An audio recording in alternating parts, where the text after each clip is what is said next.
I'm going to start with something that might make you uncomfortable. And if your immediate reaction is, oh great, another video telling me what I'm doing wrong, just take a breath.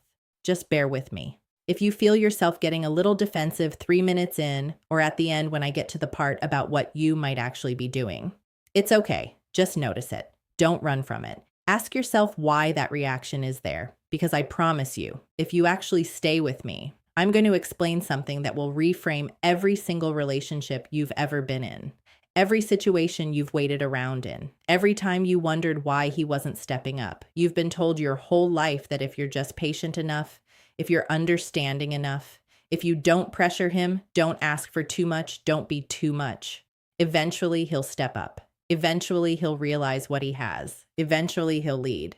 And when he doesn't, you think it's you? You think you asked for too much too soon. You think you should have been cooler, more laid back, less intense. Let me tell you something that might hurt. You're not the problem for wanting leadership. You're not needy for wanting clarity. You're not asking for too much when you want someone to show up and actually choose you. That narrative you keep playing, if I just wait a little longer, he'll come around. That narrative is false. And honestly, it's keeping you stuck in places you never should have been in the first place. I'm going to explain something that's going to blow your mind, because it's not about patience, it's about patterns. Here's what most people don't understand about leadership in relationships. It's not about control, it's not about dominance, it's not about some outdated idea of who pays for dinner or who makes the first move. Leadership in a relationship is about intention. It's about clarity. It's about someone showing up and saying, I know what I want, and I want you. When I talk about this with clients, I reference a lot of Dr. Tara Schwartz's work around attachment and nervous system responses. Because here's what happens. Your nervous system is designed to seek safety, and safety comes from predictability, from knowing where you stand. When a man isn't leading, when he's vague, inconsistent, going with the flow, your nervous system doesn't relax. It stays activated, waiting, wondering, hypervigilant. And here's the part people hear, nod along to, and still don't fully get. That feeling of, I don't know where I stand. That's not romance. That's your body in survival mode. Let me take you back for a second. Think about how you learned to wait for love. Think about the first time you felt like you had to earn someone's attention, someone's time, someone's choice. Maybe you had a parent who was inconsistent. One day they were present, the next they were checked out. You learned to wait for the good days. You learned to be on your best behavior so they'd stay present longer. Maybe you had to compete for love, for attention, for anyone to see you. You learned that love meant waiting your turn, hoping to be chosen. Or maybe, and this one hits hard for so many women, maybe you watched your mother wait for your father to step up. Wait for him to be present. Wait for him to finally choose her the way she deserved. And you learned that love means waiting. I had a client, let's call her Rachel. Gorgeous, successful, put-together woman. She spent 2 years with a man who wouldn't commit, wouldn't define the relationship, wouldn't introduce her to his friends, but he'd text her every day, see her on his schedule, give her just enough. She'd say to me, but when it's good, it's really good. And I'd ask her, Rachel, what did love feel like when you were little?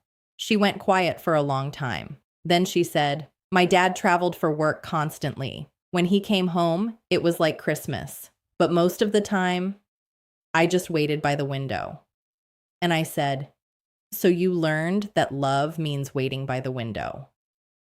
Now let's talk about why this waiting feels so addictive. Because there's actual brain chemistry at play here. When someone is inconsistent, when they show up just enough to give you hope, then pull away, your brain releases dopamine. Same mechanism as gambling, same as addiction. You don't get dopamine from certainty.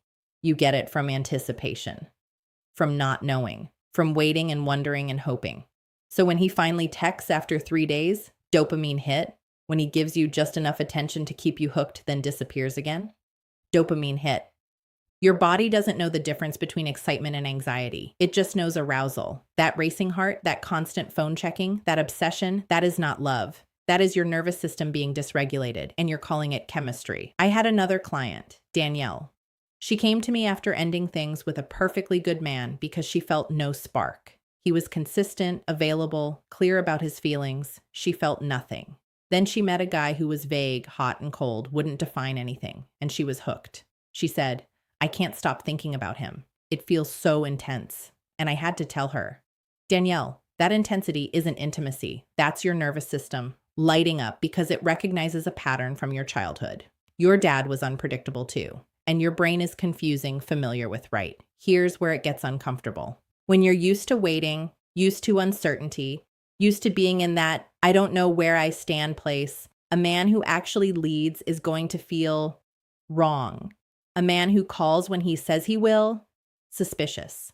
A man who defines the relationship without being pushed, weird. A man who introduces you to his family, makes plans for the future, shows up consistently, something must be off, right? No, nothing's off. Your nervous system just doesn't recognize safety as love yet. I see this constantly. Women finally meet someone stable, secure, intentional, and within months, they've sabotaged it. They pick fights, they create distance, they lose interest, and they say, there was just no spark. But here's what was really happening. The clarity felt boring because clarity was unfamiliar, and unfamiliar feels unsafe to a nervous system trained in chaos. I had a client, Monica, who started dating a man who was present, emotionally available. He'd say things like, I really like you and I want to see where this goes. No games, no guessing. And Monica was uncomfortable. She kept waiting for the other shoe to drop. She kept looking for signs he'd leave. One day she said, I think I'm the problem because he's everything I asked for, but I feel nothing. And I said, Monica, you don't feel nothing.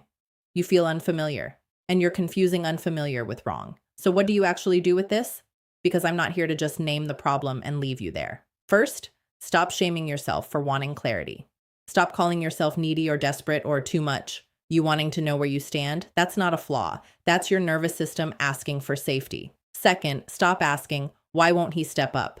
Start asking, what part of me is comfortable waiting? Because when you can sit with yourself and say, oh, I'm drawn to his inconsistency because waiting feels familiar to me. Now you have power. Now you can choose differently. And here's the hard truth. You cannot make someone lead. You cannot love someone into clarity. You cannot wait long enough for an unavailable person to suddenly become available. Leadership isn't something you extract from someone. It's something they bring. And if he isn't leading, if he isn't clear, if he isn't intentional, someone else will. Not because you weren't patient enough, but because the woman who knows what she wants doesn't wait by the window forever. She gets up, she opens the door, and she walks towards someone who's already standing on the other side, ready to meet her. I had a client, Rachel from earlier. She called me about a year after we finished working together. She'd met someone new. She said, you know what's weird? He calls when he says he will. He made a plan for our third date during the second date. He told his friends about me after a month, and at first it felt